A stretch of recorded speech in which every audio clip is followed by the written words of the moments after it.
Ya, puji Tuhan. Selamat petang Bapak Ibu Saudara yang dikasihi oleh Tuhan. Kita bersyukur kita ada di rumah Tuhan di hari yang tidak biasanya kita berkumpul dalam himpunan raya. Memang ada event di mana tiap hari Kamis ada perhimpunan sekelompok orang yang menyembah Tuhan, tetapi ibadah raya seperti ini jarang dilakukan. Kita lakukan ini semua untuk memperingati kenaikan Yesus ke sorga.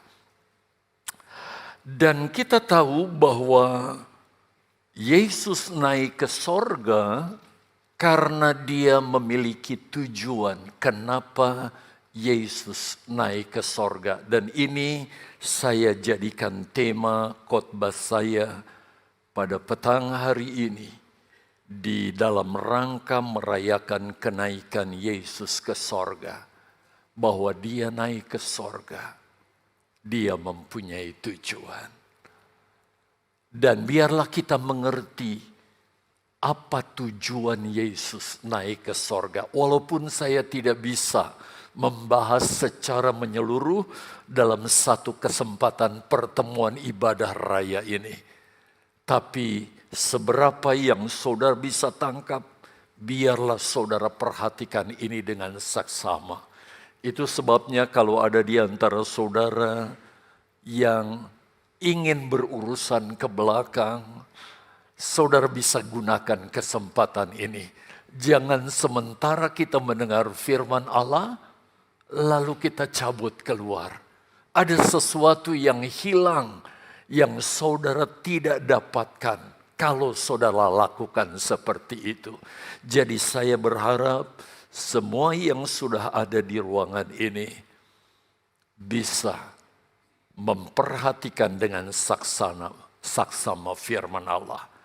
Dan bahasan kita saya ambil dari Kisah Rasul pasal yang pertama, ayat yang ke-6 sampai dengan ayat yang ke-11. Kita perhatikan ayat ini. Saya sudah sediakan ayat-ayatnya. Saudara cermati dengan baik. Apa kata demi kata, kalimat demi kalimat yang ditulis di ayat-ayat ini. Kita mulai dengan ayat 6 dan ayat yang ke-7. Dikatakan di sana, maka bertanyalah mereka yang berkumpul di situ. Mereka yang berkumpul di sini bukan hanya 12 murid, tetapi yang menyaksikan Yesus naik ke sorga kurang lebih ada 500 orang jumlahnya. Mereka bertanya, saudara, Tuhan, maukah engkau pada masa ini memulihkan kerajaan bagi Israel? Lalu Yesus menjawab. Yesus berkata, engkau tidak perlu mengetahui masa dan waktu yang ditentukan Bapa sendiri menurut kuasanya. Jadi tentang kerajaan yang dibangun oleh Yesus itu, Yesus katakan engkau enggak perlu tahu itu. Sebab waktunya ada di tangan Bapa. Coba sekarang kita lihat ke ayat 8 dan ayat 9. Dikatakan di sana, tetapi kamu akan menerima kuasa kalau Roh Kudus turun ke atas kamu, dan kamu akan menjadi saksiku di Yerusalem dan di seluruh Yudea dan Samaria dan sampai ke ujung bumi. Jadi yang Yesus tekankan, kalau Yesus naik ke sorga, murid-murid termasuk kita semua, orang percaya kepada Yesus yang hidup di akhir zaman ini, di mana kita akan menerima kuasa Roh Kudus. Saya percaya kuasa yang bekerja pada murid-murid Yesus 2000 tahun yang lalu itu tetap masih bekerja sampai sekarang ini di generasi gereja di akhir zaman. Saudara dan saya harus mengimani ini. Dan kalau Roh Kudus itu ada di dalam diri kita, maka Dia akan memampukan kita menjadi orang Kristen, bukan sekedar jadi orang Kristen, tetapi orang Kristen yang benar-benar menjadi saksi, menjadi contoh, menjadi teladan, panutan bagi orang-orang di sekitar. Mulai dari Yerusalem dikatakan, kemudian Yudea, Samaria, sampai ke ujung bumi, termasuk di Indonesia, yang mayoritas penduduknya bukan orang Kristen.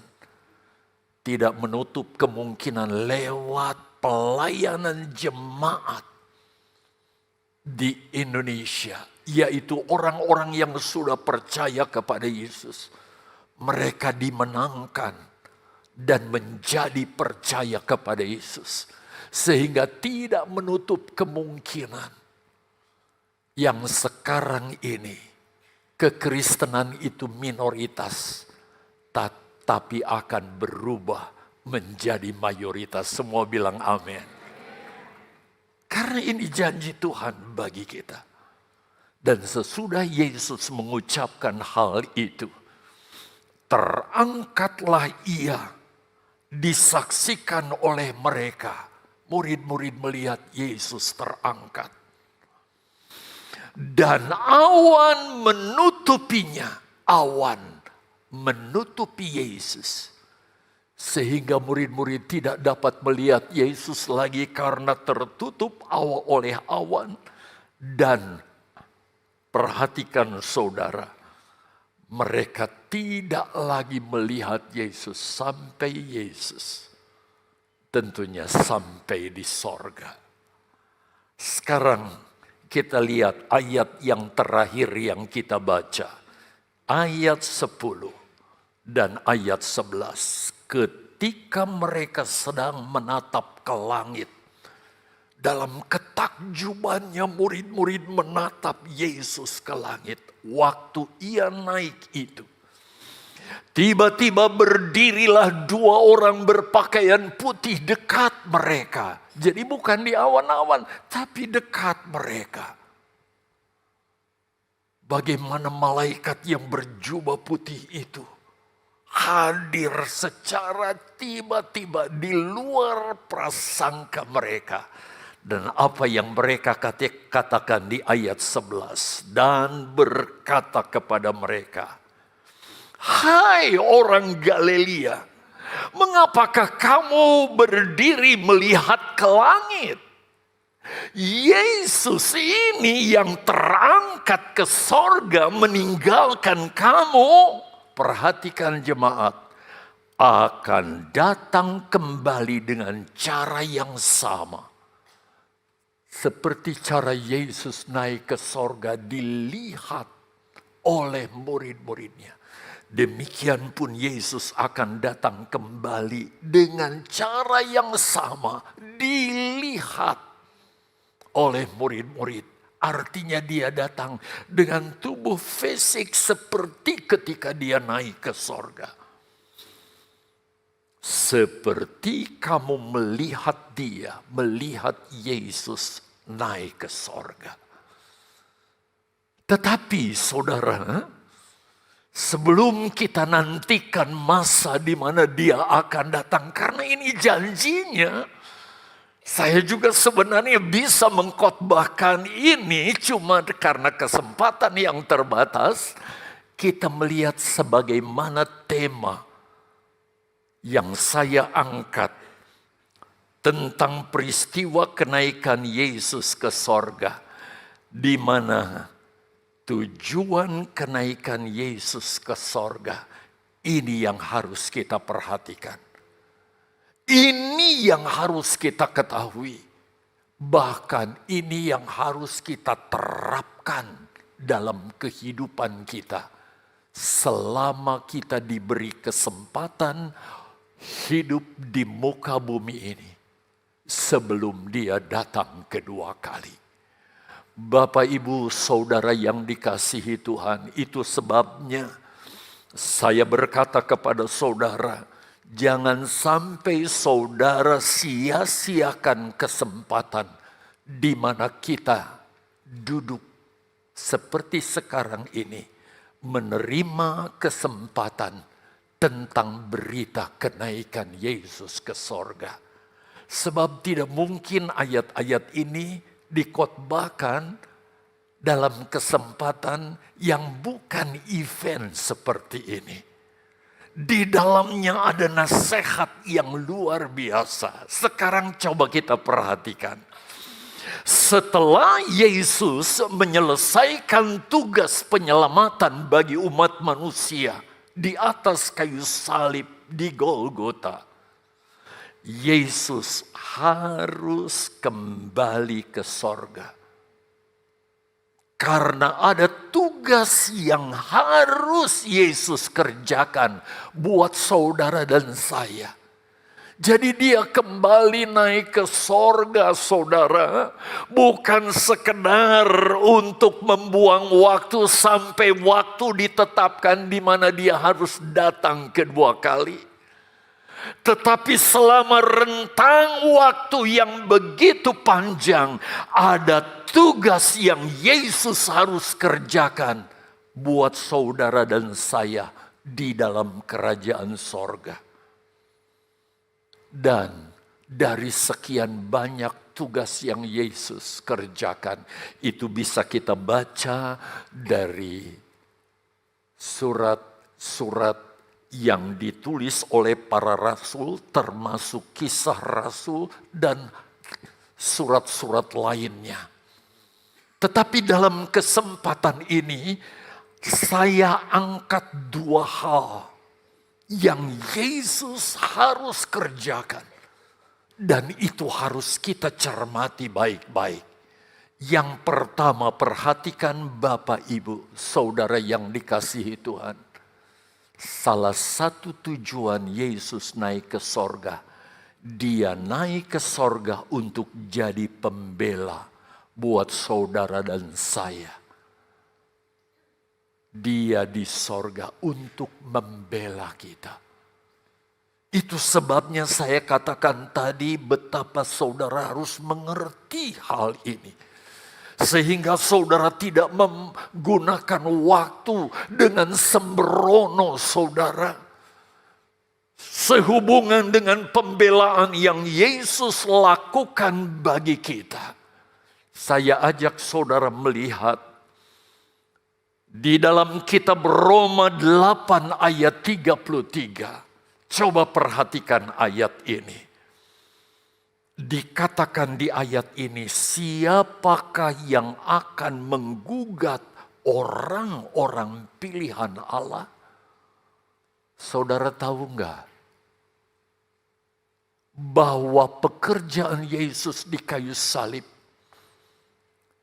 yang sudah memberi kepastian kepada orang yang percaya kepada Yesus tentang keselamatan itu, masih digugat.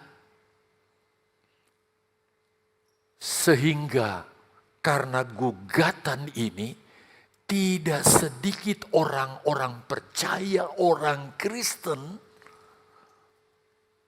masih bimbang tentang keselamatan yang sudah dimilikinya.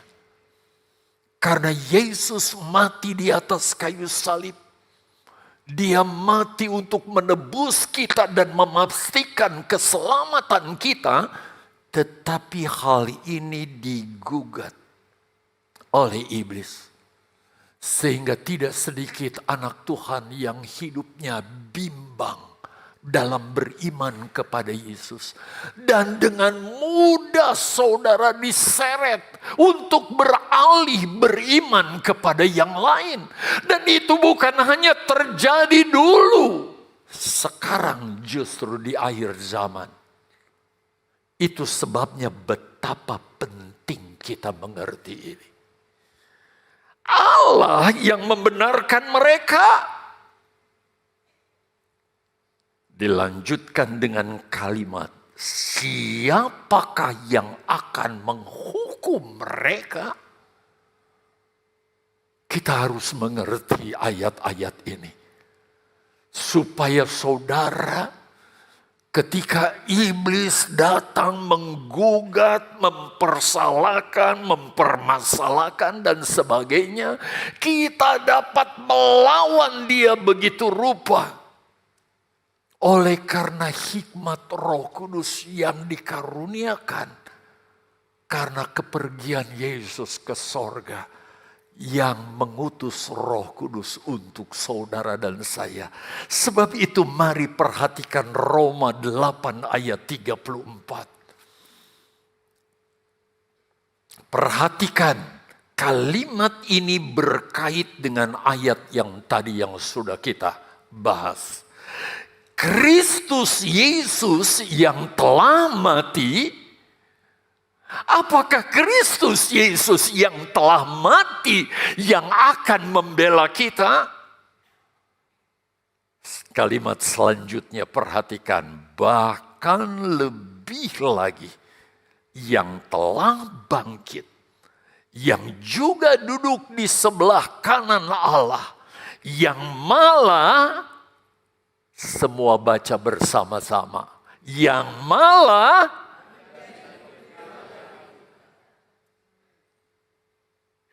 ayat ini menegaskan kepada kita.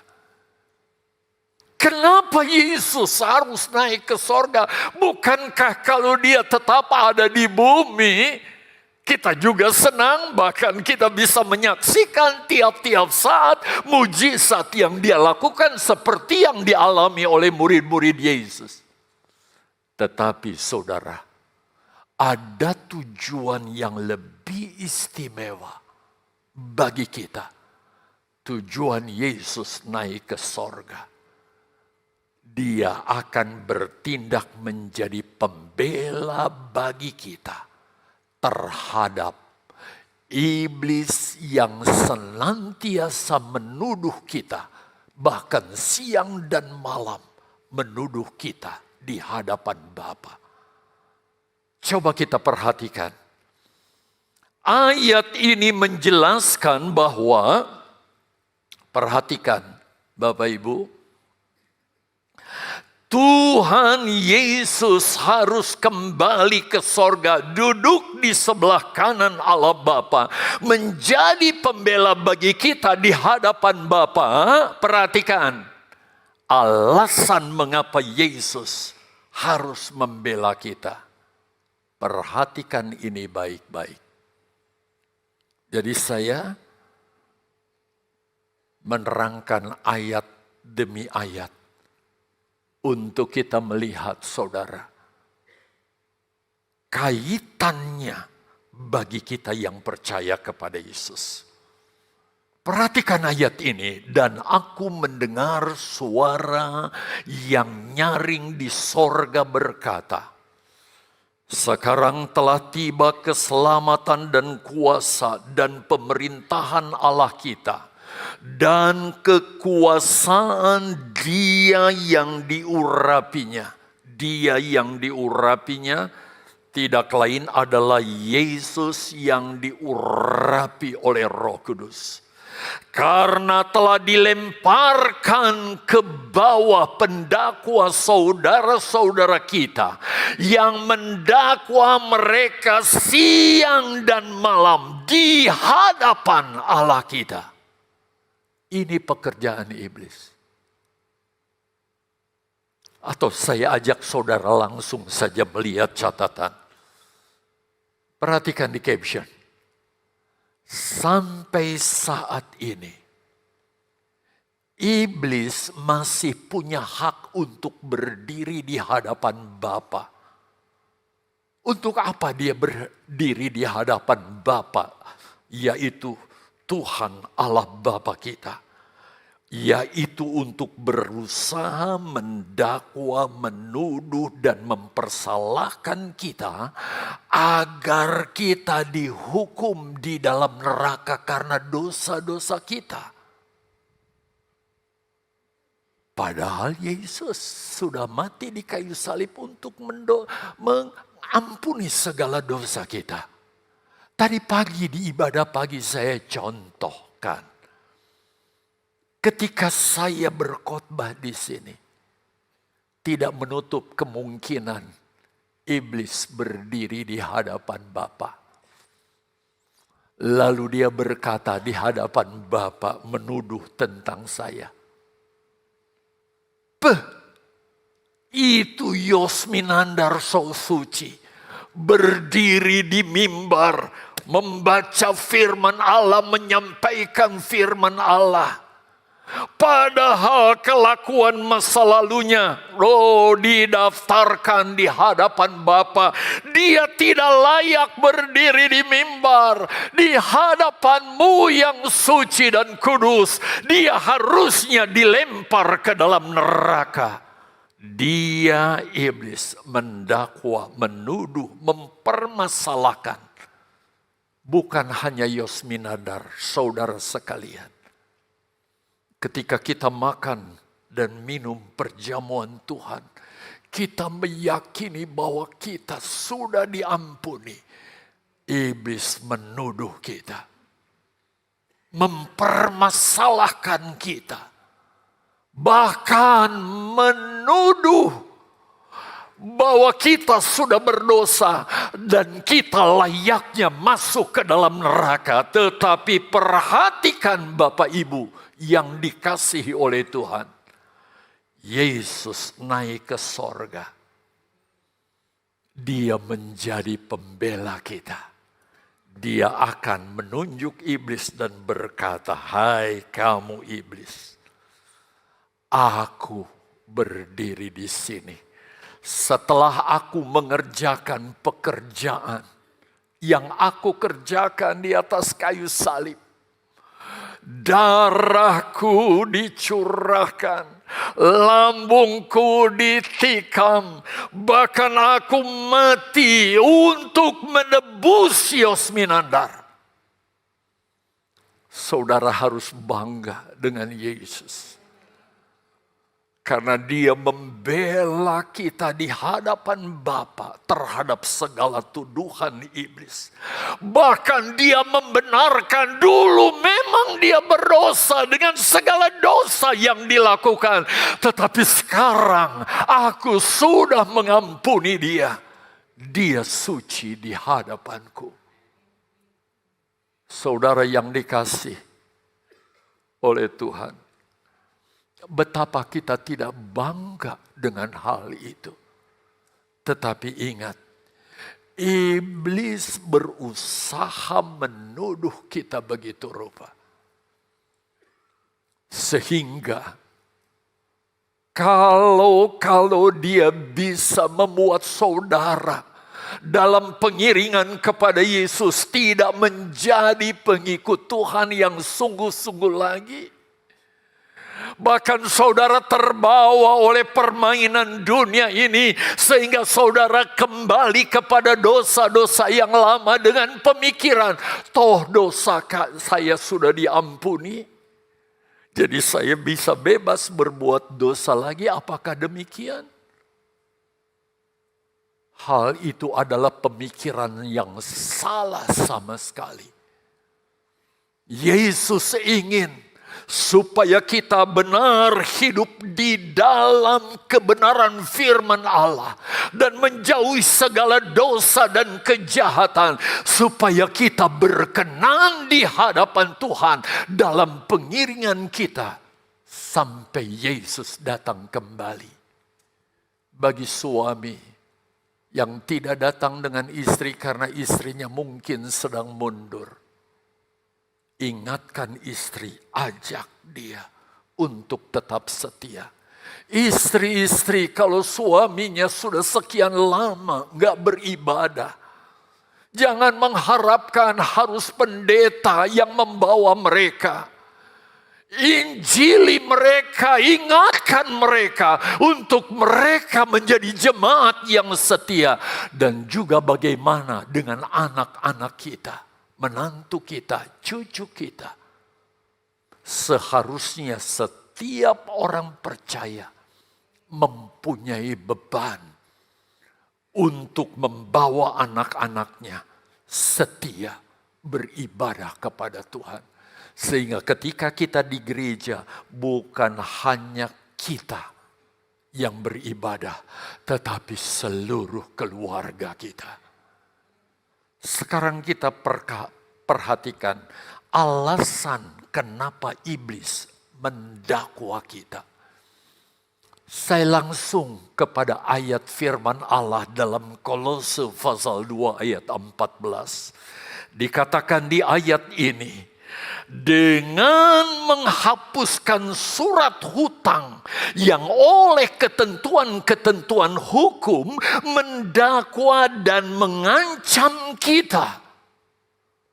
Dan itu ditiadakannya dengan memakukannya pada kayu salib.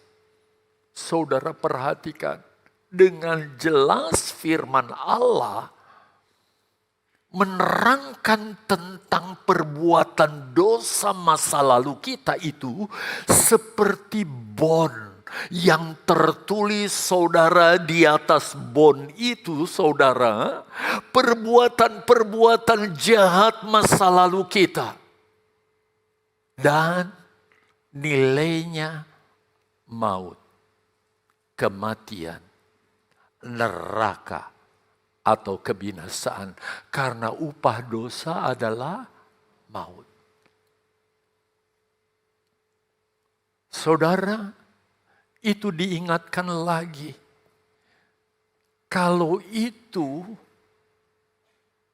yang pernah kita lakukan dan kita percaya kepada Yesus, mengakui dosa kita, maka yang Yesus pakukan di atas kayu salib itu semua surat hutang dosa kita. Sehingga kalau kita memandang salib, tulisannya di situ adalah lunas. Tetapi iblis lain. Dia ingatkan, yes, baca itu. Kamu gak layak, kamu masuk neraka. Sehingga tidak sedikit anak Tuhan yang walaupun sudah percaya kepada Yesus, karena lebih mendengar, saudara, tuntutan iblis, maka dia lebih percaya kepada iblis daripada percaya kepada Yesus. Karena gak pernah dengar firman Allah, apalagi makan minum perjamuan suci yang kita lakukan nanti minggu depan, di minggu pertama. Belum lagi minggu ketiganya kita lakukan. Itu sebabnya kita lebih dengar, lebih perhatikan, lebih takut dan mengingat-ingat bahwa aku berdosa, aku harus masuk neraka. Jadi karena sudah kadung aku masuk neraka, ya sudahlah aku lakukan. Banyak yang seperti itu. Itu sebabnya kenapa kita mengadakan perjamuan Tuhan. Tujuannya untuk kita diingatkan bahwa semua hutang dosa kita sudah dibayar lunas oleh Yesus. Sehingga perhatikan, iblis tidak dapat berkuasa lagi. Tapi sekali lagi coba lihat catatan ini. Iblis juga memakai hukum Taurat. Jangan kamu berzina, jangan kamu mencuri, jangan kamu berdosa. Dan sekian banyak, saudara. Catatan itu membuat kita adalah menjadi orang-orang yang sudah bersalah di hadapan Tuhan dan kita tidak punya lagi harapan. Itu adalah cara iblis. Iblis akan menunjukkan semua daftar dosa itu. Bahkan dia terus ingatkan itu di ingatan kita.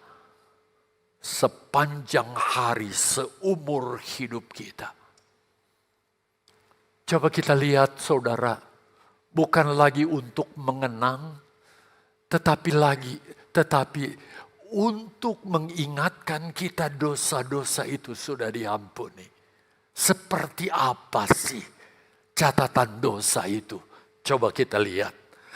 Kita mulai dengan Galatia 5 ayat 19 sampai ayat 20 terlebih dahulu. Lihat catatannya saudara. Perbuatan daging maksudnya perbuatan hawa nafsu. Dalam diri kita saudara ada keinginan-keinginan untuk itu, tapi kita harus kalahkan itu. Kita harus lawan. Dan Yesus naik ke sorga, dia mengirim Roh Kudusnya supaya kita punya kemampuan untuk melawan keinginan daging yang ada di dalam diri kita selama kita hidup di muka bumi ini. Apa perbuatan daging itu? Percabulan. Perhatikan daftar ini. Apakah ada yang masih melakukan hal ini? Seharusnya anak Tuhan tidak lagi hidup seperti itu. Berikutnya, kecemaran. Hawa nafsu.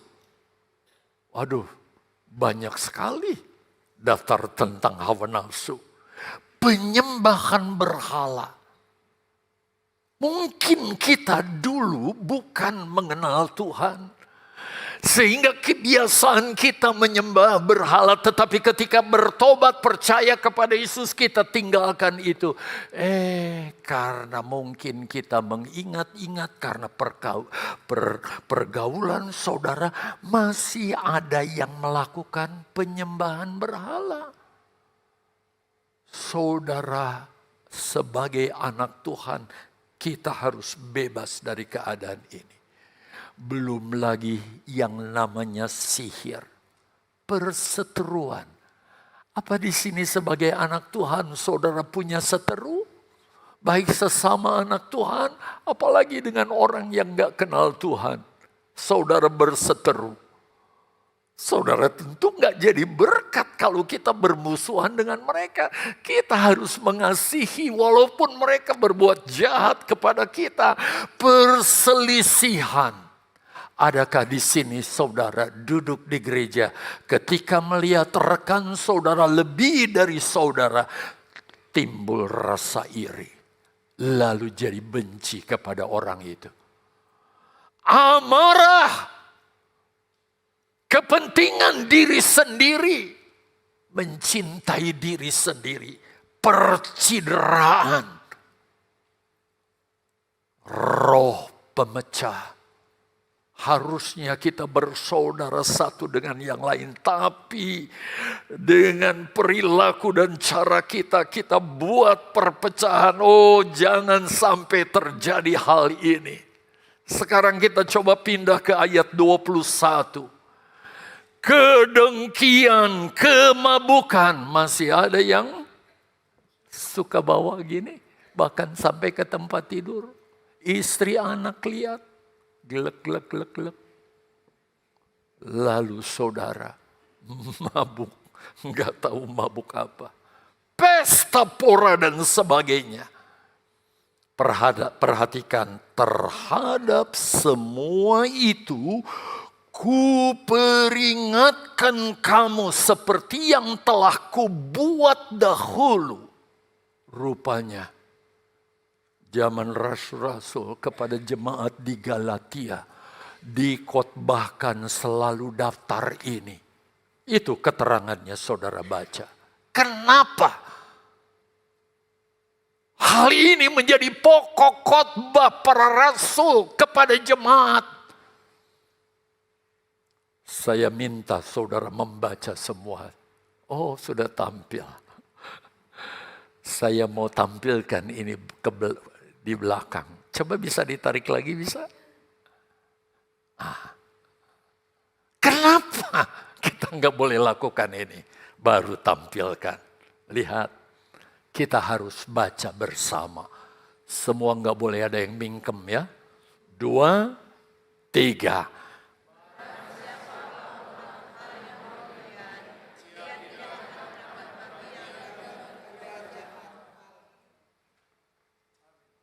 Belum semua kayaknya baca.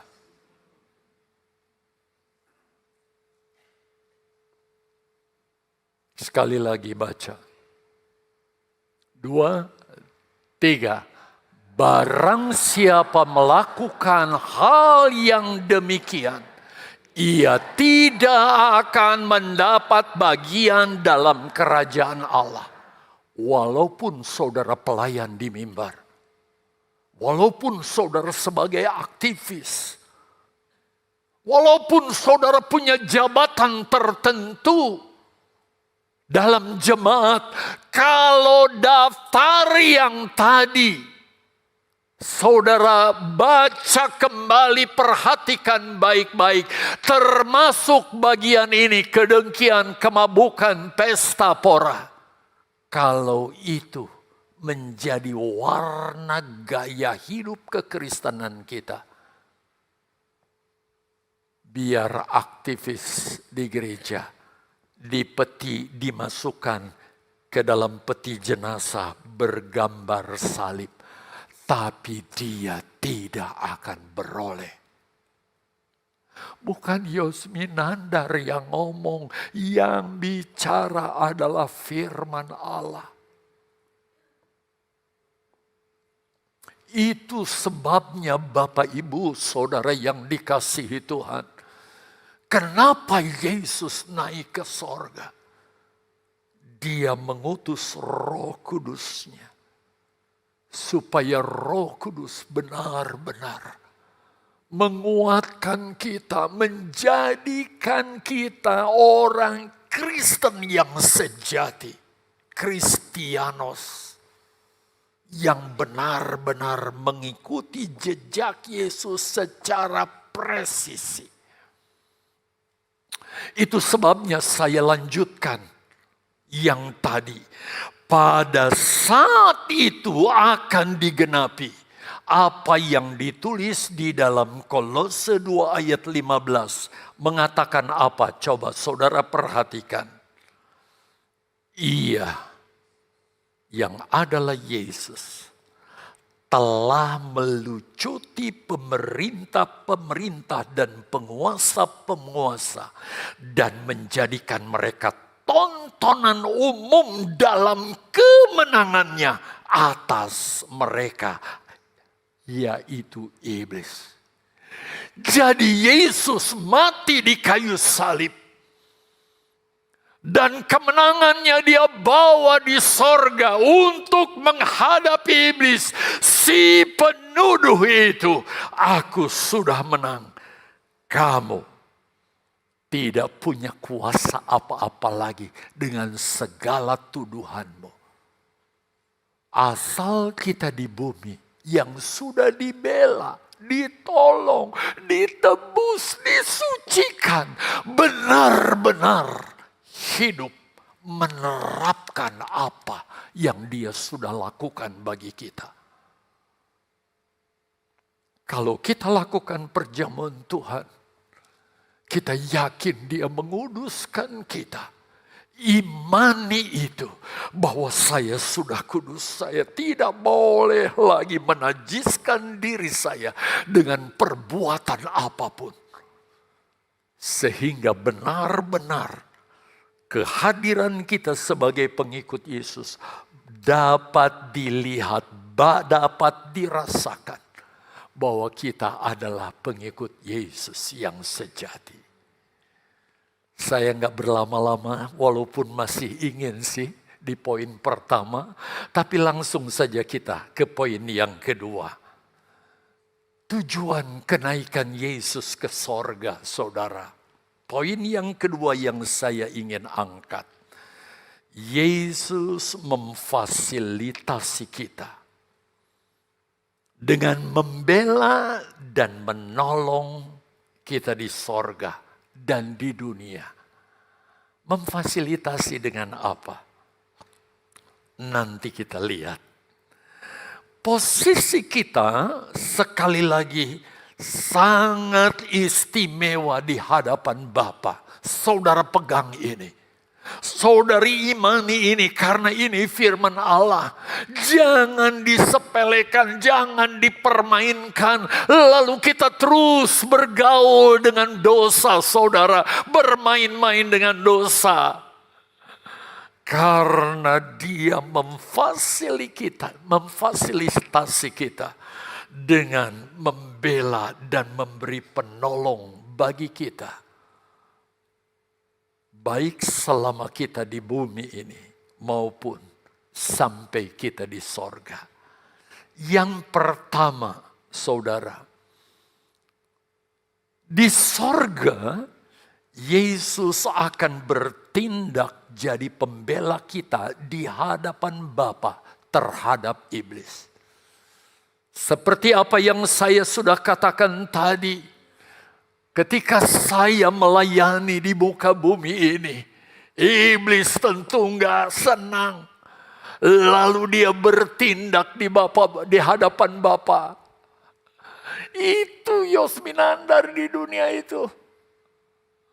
Dia nggak layak seharusnya berdiri di mimbar yang suci ini.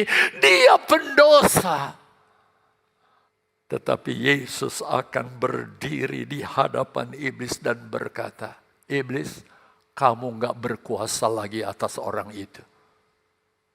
Atas Yosminandar anakku yang kau kasih. Sebut nama saudara juga. Dia sebut nama saudara. Yesus membela kita begitu rupa. Di hadapan Bapa terhadap iblis. Lalu di bumi bagaimana? Coba lihat poin yang kedua. Yesus utus Roh Kudus sebagai penolong bagi kita selama kita hidup di dunia ini.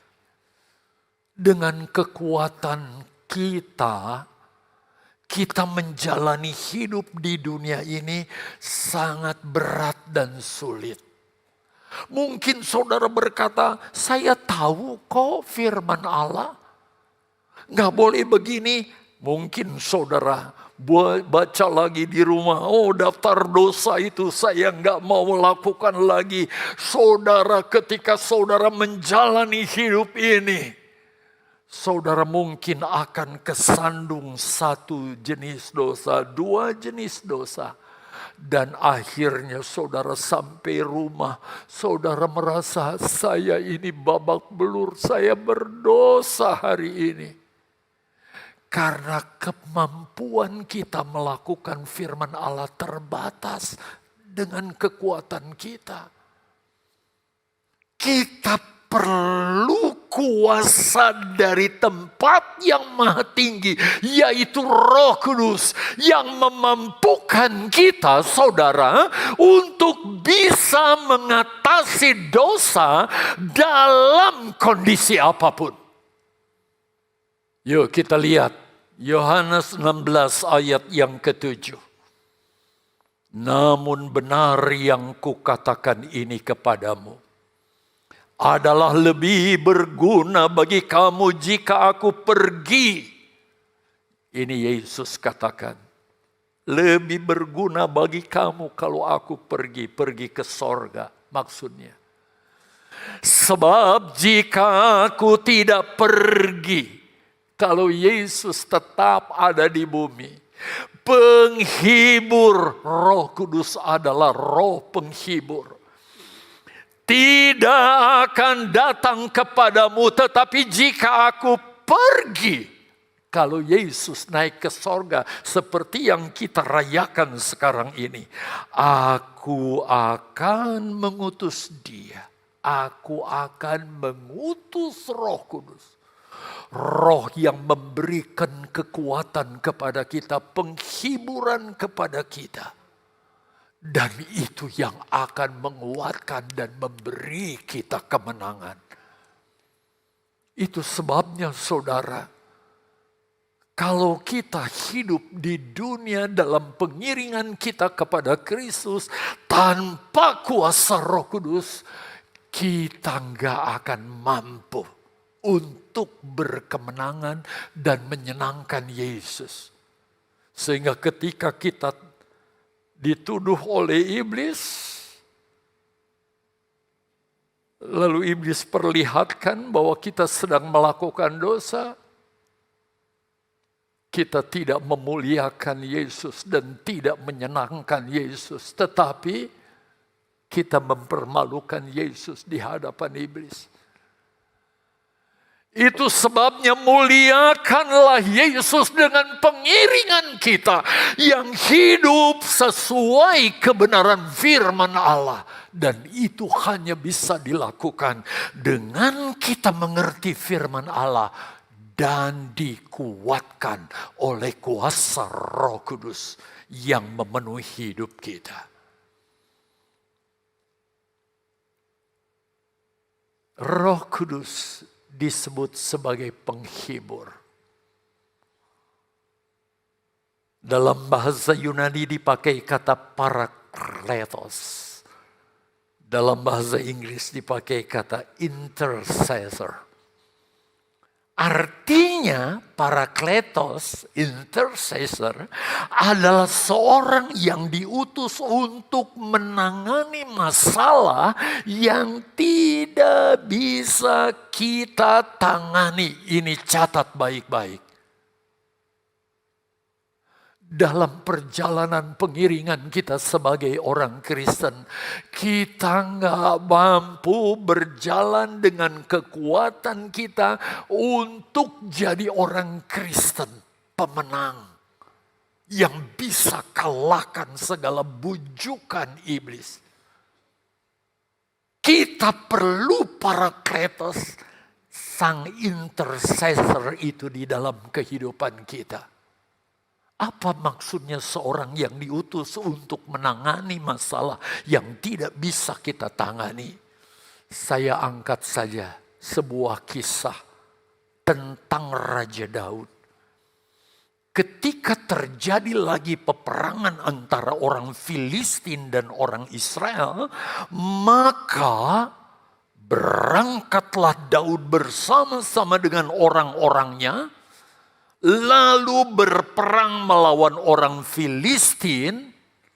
Dalam peperangan itu, dia berambisi sekali orang Filistin itu dikalahkan. Tetapi yang saya buat dengan warna yang lain, peperangan itu membuat Daud menjadi letih lesu.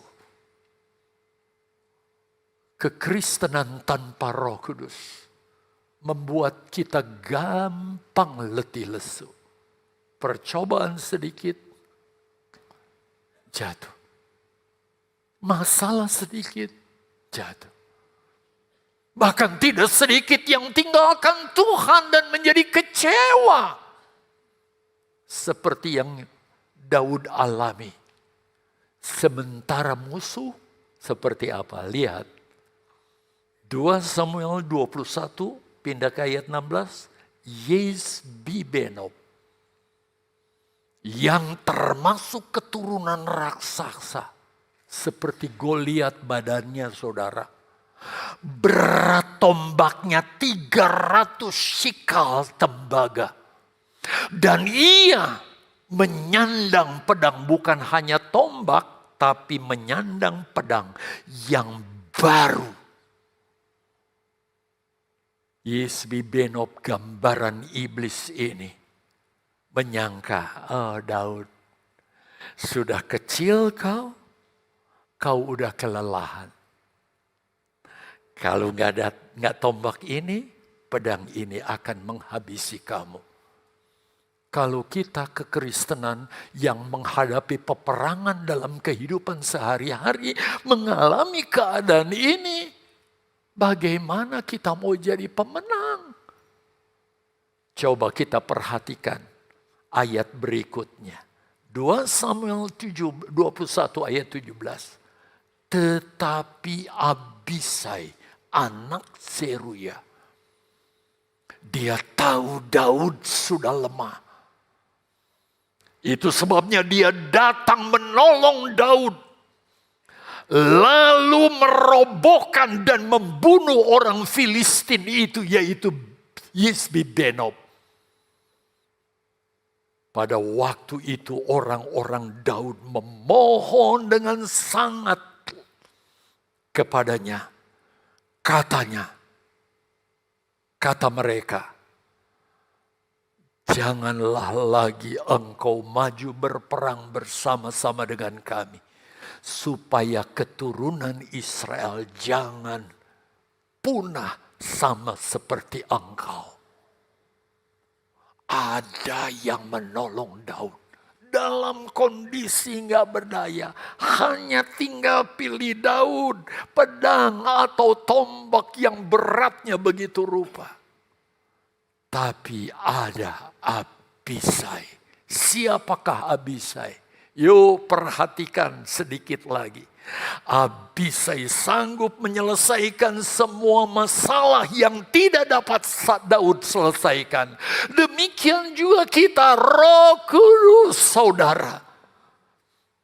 Penolong kita, dialah yang sanggup menyelesaikan masalah apapun yang tidak bisa kita selesaikan. Lanjut perhatikan. Arti nama Abisai. Apa? Bapa yang memberi.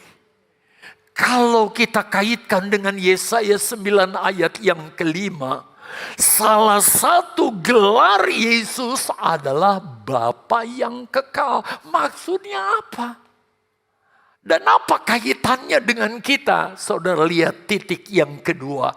Sebagai Bapa yang kekal, Yesus telah naik ke sorga dan memberi Roh Kudus bagi kita agar kita dibela, ditolongnya, dan berkemenangan di dalam Yesus. Beri kemuliaan bagi Dia. Haleluya. Bapak, Ibu, Saudara yang dikasihi Tuhan. Kalau kita kaitkan sedikit ya, cepat saja dengan Lukas 22 ayat 43, 43 dan 44 di Taman Getsemani. Saat Yesus mau disalib, Yesus alami ketakutan yang luar biasa.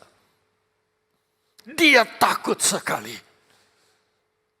Jangan saudara berkata, Yesus kok Allah kok bisa ketakutan begitu rupa?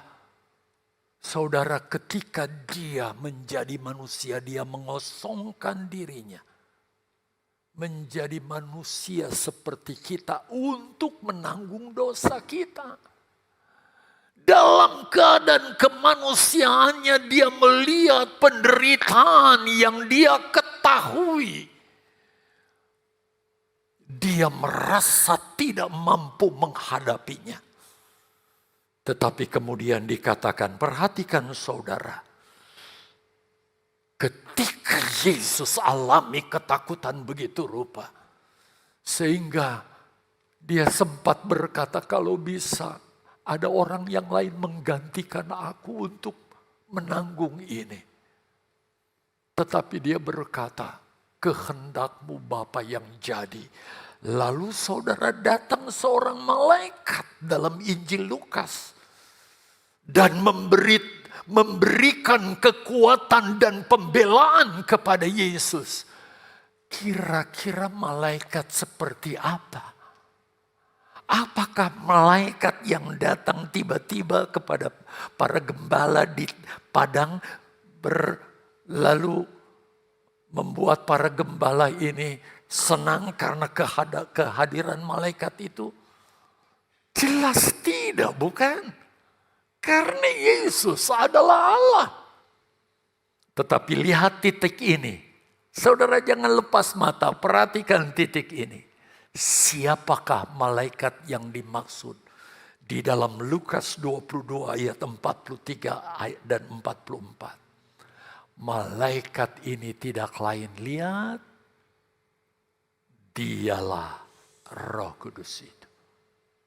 Dan Roh Kudus yang sama diutus untuk dialami oleh setiap orang yang percaya kepada Yesus.